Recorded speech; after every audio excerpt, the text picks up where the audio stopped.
parlait des free cash flow. Pour rien vous cacher, on parlait du titre d'Alstom qui hier a perdu un peu plus de près de 40%, 38% je crois. Et je posais la question à Eric de savoir pourquoi est-ce que l'impact a été si important sur le titre, sachant que, comment est-ce qu'on détermine, quelle est la définition même du free cash flow? Eric, vous me disiez que c'était, en l'occurrence... Alors, le free cash flow, c'est comme son nom l'indique, alors je ne sais pas si ça fait partie de l'actualité de la semaine. Ça ne fait pas du tout partie, mais là on est obligé de... ça fait partie de l'actualité. C'est une variation de solde de liquidité de l'entreprise entre deux dates. Et la génération de cash ou l'évolution du cash, elle va dépendre de différents éléments, et notamment de l'évolution des BFR.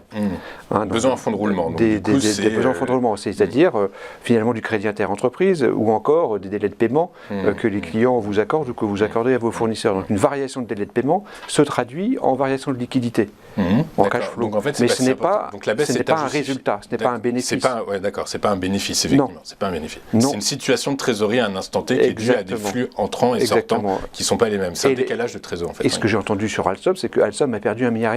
C'est faux. Alors, ils n'ont pas perdu, ils ont annoncé des free cash flow négatifs. Ils ont perdu 1 milliard ils ont investi au S1. 1,5 milliard dans leur cycle d'exploitation.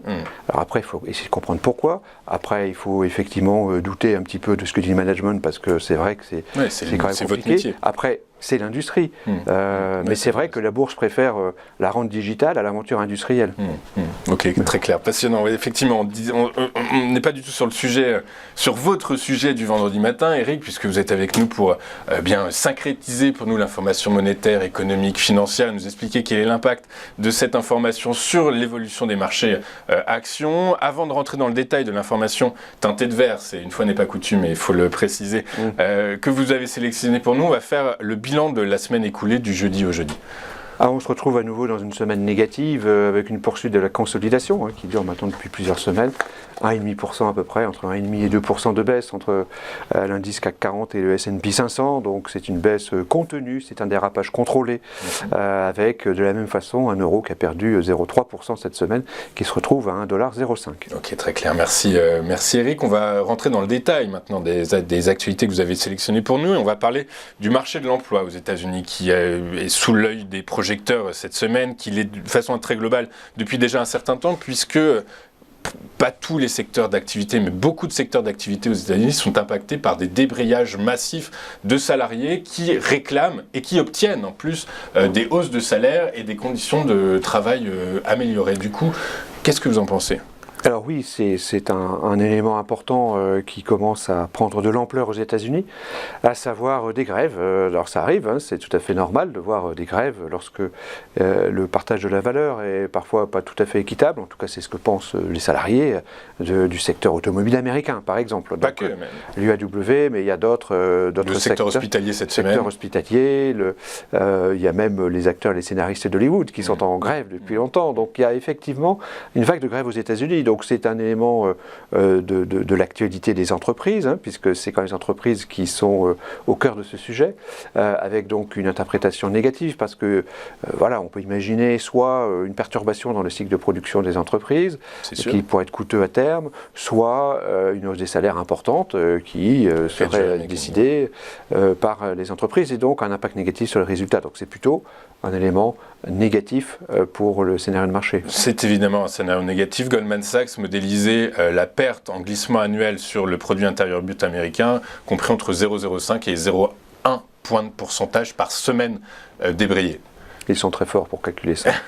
ils sont très forts. Écoutez, c'est du modèle, c'est de la modélisation, et c'est passionnant la modélisation, de toute façon, quoi qu'il arrive à faire.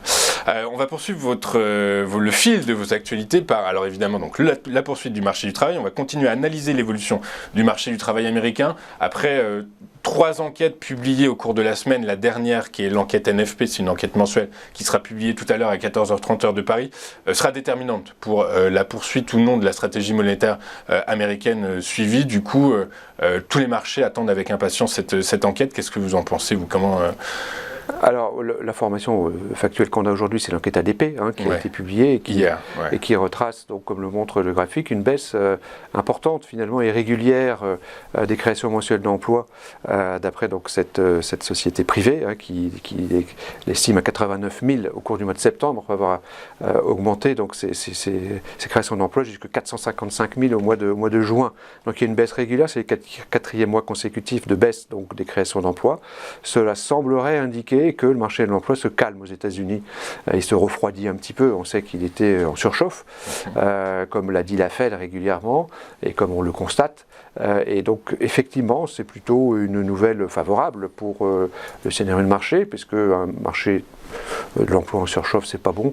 Et donc globalement, on attend évidemment avec impatience le seul vrai rapport qui compte, c'est-à-dire le rapport officiel du ministère de l'Emploi ou du Travail américain. Et ça, c'est tout à l'heure. C'est tout à l'heure, 14h30, effectivement, puisque comme vous l'avez dit, entre les lignes, quand on vous écoute, il y a beaucoup de rapports qui ont été publiés cette semaine, le JOLTS, l'ADP, qui disent tout et leur contraire. Du coup, par la force des choses, on va avoir enfin des données sur lesquelles on pourra réellement prendre le pouls de ce marché du travail aux États-Unis.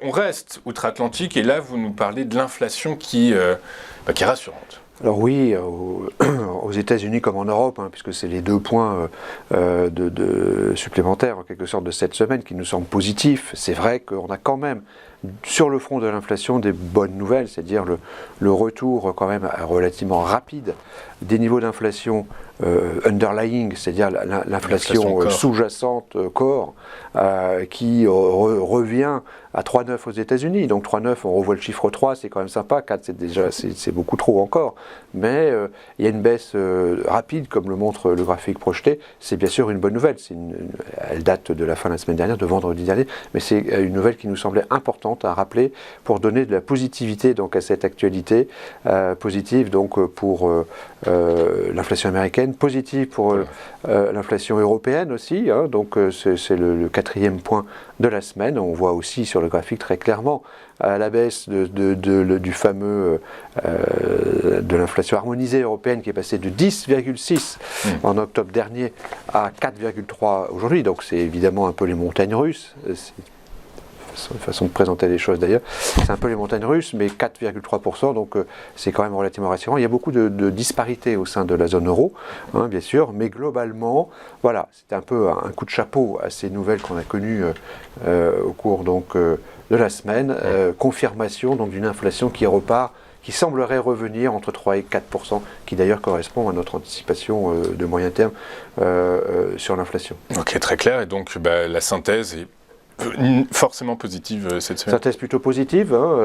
On a effectivement les baisses des créations d'emplois qui sont plutôt pour un marché du travail plus sain aux États-Unis, ce qui est donc plutôt positif.